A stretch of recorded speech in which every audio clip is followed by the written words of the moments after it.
안녕하세요. 저는 성균관대학교 학생의 김호재라고 합니다. 먼저 간단한 자기소개와 폴티투닷에 대한 소개 부탁드립니다.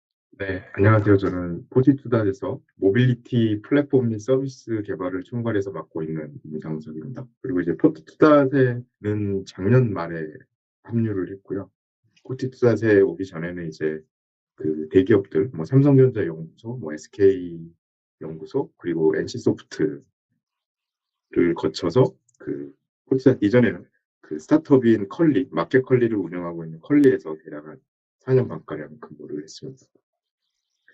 그리고 이제 포티투 닷이라는 회사명이 좀 그 낯설게 느껴질 거예요. 이게 뭐지? 라는 생각들을 많이 하게 되고, 저도 처음에는 그 생각을 했는데, 이 단어를 만들어낸 그 이유가 있습니다. 이게 이제 유튜브 보시면 영화가 있기도 한데, 그 은하수를 여행하는 히치하이커를 위한 안내서 영화가 있는데, 그 안에 보면 그 영화에서 정확하게 42분이 되는 시점에 행성에 살고 있는 모든 그 어떤 종족들이 궁극적인 답변을 기다리거든요. 그래서 이제 그 삶과 우주와 이 모든 것들에 대한 궁극적인 답을 기다리고 있는데 그걸 답변하는 그 컴퓨터가 그냥 42라고 합니다. 그래서 굉장히 많이 실망을 하는데, 그러니까 이제 모빌리티에 대해서 우리 삶도 바꾸고 우주도 바꾸고 모든 걸 하겠다.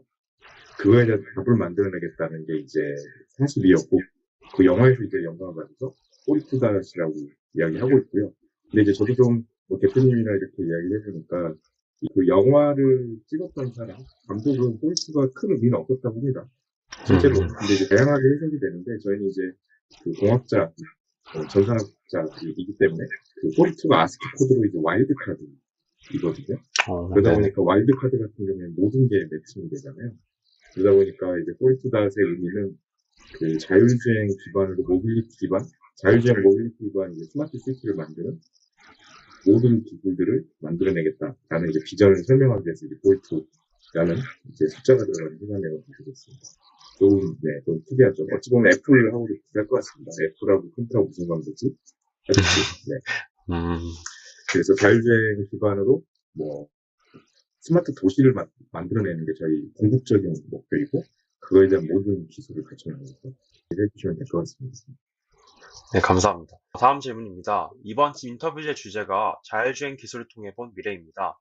학생들의 자율주행에 대한 관심도가 많은데, 그런 자율주행에 관심 있는 학생들이 할 수 있는 공부에는 무엇이 있을지 궁금합니다.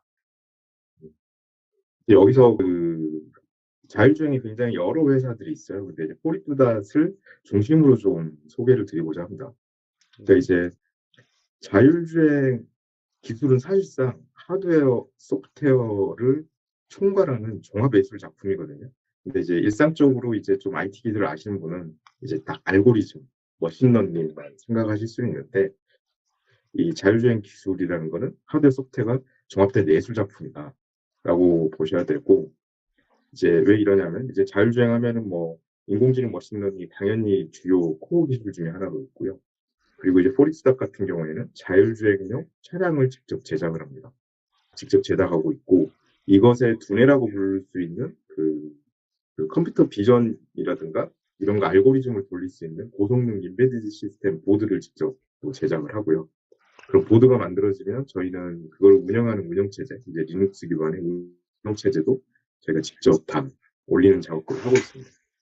그리고 이제 생각해보시면 이제 차량이 만들어졌는데, 자율주행이라는 거에 굉장히 중요한 부분은 지속적으로 소프트웨어가 업데이트가 된다는 거예요. 그래서 이런 자율주행 차량들은 클라우드의 연결이 아주 필수적입니다.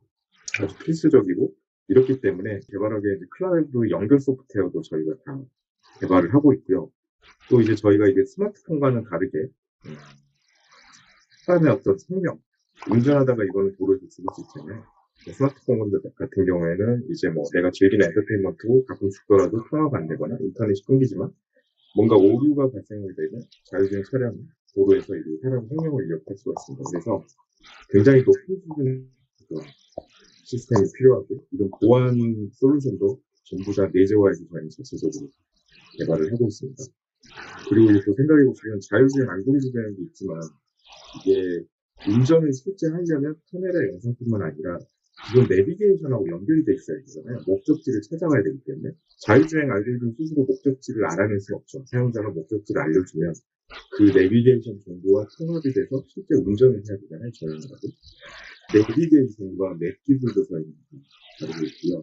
그리고 이런 이제 자율주행 차량에서 이제 운전대가 사라지게 되면 이제 차량에서 영화도 보고 음악도 듣고 게임도 하고 뭐 각종 음식 주문도 뭐 이렇게 소파에 앉아서 하듯이 할 수 있을 텐데 이런 것들은 또 다 음성 인식 기반으로 자율주행 한다는 점.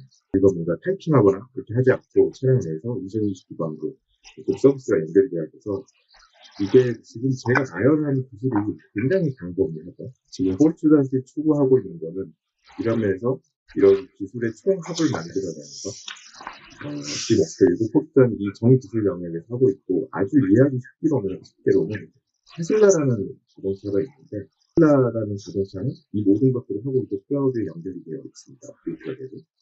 폴스단은 테슬라하고 어떤 같이 보면 경쟁 우위에 설 수 있는 차량, 클라우드에 연결된 차량을 만든다고 생각하시면 될 것 같습니다. 그리고 이제 보통 이제 자율주행하면 이제 인식적으로는 저희가 이제 뭐 퍼셉션이라고 불리는 그런 각종 알고리즘, 센서 퓨전 이런 것들도 이제 굉장히 많은 분들이 연구하고 있습니다. 그래서 제가 처음 말씀드렸듯이 자율주행 폴스가 어떤 제품이고 이 제품을 만들기 위해서는 하드웨어, 소프트웨어가 완전히 통합된 종합예술이다. 전체적으로 내가 뭐 어떤 것만 하겠다, 알고리즘만 하겠다, 그래서 제품이 나오지 않고. 그래서 이제 폴스가 전 영역에서 기술이 부여하고 있다고 보시면 될 것 같습니다. 감사합니다. 다음은 회사에 대한 질문들입니다. 자율주행 자동차 그리고 택시 호출을 합친 서비스를 제공하면서 둘 중 하나만 집중해서 하는 회사와 비교했을 때 폴티투 다지 경쟁력이 무엇이라고 생각하는지 궁금합니다. 이거는 이제 포리스닥 같은 경우에는 뭐 작년에 이제 현대차하고 인수되고 있지만 이게 지금 제품 시장에 나와 있는 제품은 뭐 청계천, 상암, 청와대 쪽에 레벨 4의 자율주행, 세이프티 드라이버라는 자율주행을 하고 있고 그거의 그 자율주행 구간은 매우 한정적입니다. 이제 뭐 그 지자체와 협의한 수준에서 운영을 하고 있어서 그러니까 제품으로 보게 되면 기존의 어떤 우리가 많이 쓰고 있는 업체들, 뭐 택시 호출이라든가 이런 거 하는 업체들과 시장에서 지금 직접 경쟁을 하고 있지는 않습니다. 음, 이제 그 업체들은 보통 이제 그 소프트웨어, 그 서비스 플랫폼을 제공을 하고 있죠. 하고 있는데 이제 저희는 그래서 직접 경쟁을 하고 있지 않다. 지금 현재 시장에서는. 그리고 그 상황과 같은 경우에는 그렇지만 저희가 자율주행 차량이라는 모빌리티 서비스를 제공 중이고 그 탭이라는 서비스를 써보면 저희 포티투단에서 자체 개발한 차량 그리고 이제 다른 업체들이 제작한 차량까지 연결해서 차량을 호출하고 배차할 수 있는 그런 모빌리티 플랫폼도 제공 중합니다. 제공 중하고. 근데 이거에 이제 저희가 뭐 지금 현재 바로 나가서 택시 앱을 호출하는 것들은 바로 뭔가 매출을 일으키고 뭔가 사용자들이 많이 쓰고 있는데 저희의 어떤 이런 서비스 수준이나 목표 같은 경우에는 그 지금 실증이라고 보시면 돼서 그러니까 실사용자들 그리고 실도로 환경에서의 데이터를 수집하는 게 어찌 보면 주 목적이고 실제 이제 도로 환경에서 주행을 해봐야 뭐 어떤 알고리즘도 더 탄탄하게 다듬을 수 있고 그렇게 하기 때문에 이런 어떤 실증을 목표로 좀 하고 있다. 거고 이런 데이터를 쌓아서 저희가 생각하는 어떤 스마트 시티 운영 체제를 만들기 위해서 지속적으로 이제 좀 고도화를 하는 게 목표이다라고 봐주시면 될 것 같습니다. 추가 질문입니다. 네. 승객의 입장에서 택시가 아닌 폴티투 닷의 자율주행 차량을 주기적으로 이용할 이유로 뭐가 있다고 생각하시나요? 그래서 이제 저희가 뭐 한 2030년 정도의 스마트 시티면 사실은 그 운전자가 이제 사라지게 되겠죠. 그럴 경우에는 이제 포르투닷의 어떤 스마트 시티 운영 체제, 그 중에 제공하는 어떤 모빌리티 서비스를 통해서 이제 차량을 호출을 하면 이제 다양한 자율주행 차량을 불러서 할 수 있겠지만 지금은 이제 그건 비전이고 앞으로 저희가 뭐 5년, 6년, 7년 동안 장기 비전을 가지고 만들어가는 부분이기 때문에 지금은 내가 그 서비스를 직접 사용하기보다는 실제 이제 서비스가 제공되고 있는 뭐 상암, 뭐 청계천, 청와대에 오셔서 한 번씩 그 서비스를 플랫폼을 사용해서 차량 한번 직접 탑승해 보시고 그 차량 내에 각종 자율주행 관련된 그런 장치들이 있거든요. 이제 그런 것들을 직접 확인해 보는 저희 학생분들에게는 그런 걸 좀 추천을 드리고자 합니다. 바로 이제 사용하실 수는 없을 것 같습니다. 그래서 그 자율주행 기술을 직접 체험하기 위해서 한 번씩 꼭 방문하기를 요청을 드립니다. 감사합니다. 작년 현대차에 42 인수된 것으로 알고 있습니다. 현대차는 라이더 기반 자율주행을 그리고 42닷은 카메라 기반의 자율주행 기술을 개발하는 걸로 알고 있는데요. 두 회사의 다른 서비스 방향, 비전 및 어떻게 협력해 나갈 것인지가 궁금합니다. 네네. 굉장히 좋은 질문이십니다. 현대차는 오랫동안 이제 라이더 기술도 투자를 하고 있었고, 포르투가 또 라이더 기반으로 제품을 제작을 했지만 주로 이제 컴퓨터 비전 기반으로 하고 있습니다. 근데 업계는 지금 이 모든 걸 지금 시도를 하고 있고요. 시도를 하고 있고, 지금 생각을 해보면 올해나 내년 앞으로 3년, 2년, 3년 안에 나오는 차량은 대규모 양산하는 차량은 라이더보다는 컴퓨터 비전 기반, 테슬라도 그렇게 하고 있고요. 아직 라이더는 비싸기 때문에 컴퓨터 비전 기반으로 해서 대규모 생산을 할 겁니다. 근데 이제 라이더도 그렇고 컴퓨터 비전도 그렇고 기술적으로 장단점이 아주 명확하거든요. 현재까지는. 라이더는 이제 저희가 자율주행에 필요한 데이터를 좀 더 정확하게 얻을 수 있지만 아직 뭐 가격 장벽이 있는 부분도 있고 외관 디자인도 굉장히 영향을 미치죠. 근데 이제 이걸 생각을 해보시면 현대자동차가 작년에 세계 3위 자동차 업체가 있거든요. 그러니까 글로벌 3위 업체가 될 정도로 굉장히 큰 자동차 생산 업체이고, 현대자동차 포트폴리오를 보시면 당연히 전기차 하고 있고, 경유차 하고 있고, 휘발유차도 만들고 있고, 수소전기차, 그리고 하이브리드까지 다 생산하고 있거든요. 그러니까 이거는 어떤 기업의 경쟁력 관점에서, 기업의 규모 관점에서는 시장의 변화에 빠르게 쫓아가기 위해서는 시장에서 경쟁하고 있는 기술에 대해서는 적절하게 투자를 하는 게 필요하고요. 근데 이제 혹시 기억하실지 모르겠지만 이 비슷한 상황이 예전에 2000년 초반 정도에 TV가 PDP TV가 있었고 LCD TV가 있었습니다. 그래서 그게 이제 우리나라에서도 두 기업이 굉장히 경쟁을 했지만 지금은 이제 주로 LCD 이제 OLED로 넘어갔었죠. 시장에서 경쟁을 하는 동안은 기업에서 이제 유망한 기술이 있다고 하면 당연히 투자를 해야 되고, 궁극적으로 시장이 결론을 내려줄 수도 있고, 그렇지 않다면 두 가지 버전이 각각의 목적에 맞춰서 다 사용할 수 있을 것입니다. 그래서 현대와는 이제 계열사로 통합이 되었는데, 현대 자동차에서는 유망한 기술에 대해서는 모두 투자를 하고, 포르투샷은 현대 테슬라 기반의 컴퓨터 비전으로 좀 더 무게중심을 두고 연구를 하고 있다라고 얘기를 해주시면 될 것 같습니다. 감사합니다. 그리고 현재는 완전 자율주행이 아닌 세이프티 드라이버가 함께 탑승하여 위험 가능성이 있는 상황에선 개입을 하고 있습니다. 국내에서 세이프티 드라이버가 동승하지 않는 완전 자율주행은 언제쯤 가능할 것이라고 보시나요? 그리고 회사 측에서는 어떤 기준을 통과했을 때 세이프티 드라이버 없이 주행할 예정인지 궁금합니다.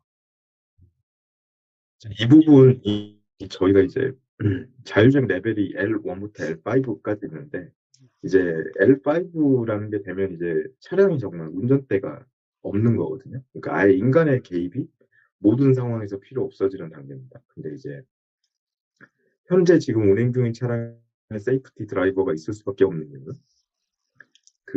법적인 규제, 그러니까 자율주행 차량이 도로를 돌아다니면 생각해보면 이건 사람의 어떤 생명과 직결되는 부분들이 많기 때문에 어떤 정부의 규제, 그리고 어떤 이걸 통해서 구축되는 어떤 에코시스템, 뭐 어떤 보험이라든가 이런 부분이 같이 이렇게 한 단계 한 단계 바꿔져 나가야 된다. 그래서 지금 이 예상은 정말 쉽지는 않은데 이게 많은 업체들이 예상을 하고 있지만 세이프티 드라이버가 없는 수준으로 자율주행 차량이 지금 보면 도라는 다녀요. 그러니까 샌프란시스코도 일부 다니고 있지만 이게 광범위하게 좀 적용이 되기 시작한 시점은 2030년은 넘어야 되지 않을까라는 게 일반적인 지금 공감대라고 보시면 좋을 것 같아요. 왜 그러냐면 완전 자율주행, 세이프티 드라이버가 없는 회사들이 지난 한 4, 5년간 굉장히 많이 투자를 받고 제품을 만들었는데 작년부터 해서 굉장히 좀 제품을 만들어서 매출을 일으키는, 그러니까 이제 시장에서 채택이 돼서 매출을 일으키는 것에 대해서는 좀 회의적인 시각. 단기간은 쉽지는 않겠구나. 고속도로 일부 구간은 가능하겠지만, 그래서 완전히 세이프티 드라이버가 없는 L5 수준의 자율주행은, 이건 제 개인적인 생각이지만, 2030년에 부터 좀 본격적으로 좀 광범위하게 특정 구간 적용이 될 수 있고, 어떤 특수 환경에서는 저는 그건 훨씬 빠를 것 같습니다. 특수 환경이라는 게 뭐냐면 저희 항만 이쪽은 완전 자율주행해서 뭔가 주문을 하거나 공항 안에서 움직이는 것들은 일부시 몇 년부터 진행 중이거든요. 그러면 제 생각에는 이제 우리 공항의 이런 활주로 주변에 있는 그런 차량들은 완전 자율주행 차량이 생각보다 더 빨리 적용될 수 있어요. 근데 이제 그건 저희가 이제 우리 집 앞에서 만날 수는 없겠죠. 그래서 그런 좀 제약 조건이 명확한 환경에서는 굉장히 빠르게 적용이 될 거고, 우리가 이제 택시를 타듯이 하는 것들은 좀 시간이 걸릴 것 같다라고 저는 생각을 하고 있습니다. 자율주행에 관련해서 윤리적인 부분을 빼놓을 수 없는데요. 현재 자율주행 자동차의 윤리 가이드라인이 알고리즘을 짜는데 적절하고 충분하다고 생각을 하시나요? 또 자율주행 알고리즘을 짤 때 세부적으로 결정한 윤리 문제가 있다면 누가 어떻게 판단을 내리시는지 궁금합니다. 이 부분은 사실 굉장히 어려운 부분이고, 뭐 인공지능 주요 업체들도 그 윤리에 대해서 많이 고민을 하고 있었는데, 저희가 이제 고민을 하고 있긴 하지만, 이게 지금 세이프티 드라이버가 있는 이유 중에 하나는, 저희는 이제 자율주행 모드로 동작을 하다가 어떤 명확한 판단이 필요한 시점에는 현재 세이프티 드라이버에게 그 운전 조향 권한을 넘깁니다. 그러니까 뭐냐, 그거는 이제 그 운전자가 계속 상황을 주시하고 있다가 그런 어떤 윤리적인 문제를 포함한 판단을 그 사람이 스스로 하게 하는 겁니다. 이게 그러니까 저희 자율주행 알고리즘들은 지금 만들어 놓은 거는 각종 뭐 신호등도 디텍션하고, 뭐 오토바이를 탄 사람, 지게차를 운전하는 사람, 뭐 그 일반 차량, 큰 차량, 뭐 횡단보도에 있는 사람들을 그 인식하고 그런 정보를 통합하는 그런 알고리즘들은 다 개발이 되어 있는데, 이제 그걸 통해서 실제 내비게이션과 연결을 해서 이게 왼쪽으로 갈지 오른쪽으로 갈지, 장애물이 있을 때 어떻게 피할지, 장애물을 피해야 되는데 도로가 막혀 있으면 이걸 인도로 가야 되나? 그런 문제들이 놓일 수 있잖아요. 그런 판단에 어려움이 있을 경우에는 일단은 이제 세이프티 드라이버에게 넘겨서 이제 그런 판단을 하는 것들. 그래서 이제 아까 설명드렸듯이 완전 자율주행을 가게 되면 그 판단을 다 해야 되잖아요. 그러면 이런 윤리적인 문제가 충분히 회사 내에서도 토론이 되고, 그걸 반영한 모델들이 만들어져서 도로에 나가야 되게 될 겁니다. 이제 그런 부분들은 저희가 이제 제품이 실제 양산해서 도로에 나가는 시점에까지 충분히 준비하도록 지금 고민을 하고 있습니다. 근데 현재는 아직 저희가 만들어낸 제품이니까 그런 형태로 지금 세이프티 드라이브를 통해서 결정을 하고 있다라고 이해해 주시면 될 것 같습니다. 자율주행 개발에 있어서 많은 어려움이 있었을 것 같은데요. 이런 개발에 있어서 겪으신 가장 큰 난관이 무엇인지 궁금합니다. 저도 이제 작년 와서 올해 저희가 3세대 차량이 그 도로에 나가려면 사람도 운전면허증이 있어야 되잖아요. 근데 자율주행 차량도 운전면허를 따야 되거든요. 그래서 저희가 이제 3세대로 만든 자체 제작한 차량, 아까 말씀드렸듯이 하드웨어, 소프트웨어, 뭐 인베디드 소프트웨어, 인베디드 시스템과 클라우드까지 모두 개발한 그 차량이 운전면허 시험을 봐야 했고, 거기에는 굉장히 엄격한 규정들이 있습니다. 그러니까 뭐 실험실 환경에서는 그런 것들을 어느 정도 다 통과를 했었지만, 실제 도로주행 환경에서 운전 시험에 그 모든 테스트 케이스를 통과하도록 오류 없이, 그리고 다 동작을 해야 되고, 어떤 오류 없이 그런 작업들을 준비하면서 이 차량 하나는 아까 종합 예술이라고 했잖아요. 그 모든 게 협업해서 만들어진 하드웨어 소프트웨어가 완벽하게 동작해서 운전면허를 따게 하는 것들은 굉장히 오랫동안 준비한 거고, 그걸 통과했을 때 굉장히 이제 모든 저희 폴트앗의 구성원들이 굉장히 기쁜 성과, 너무 행복한 성과를 달성할 수 있어서 기뻤었습니다. 이상 인터뷰를 마치도록 하겠습니다. 응해주셔서 감사합니다.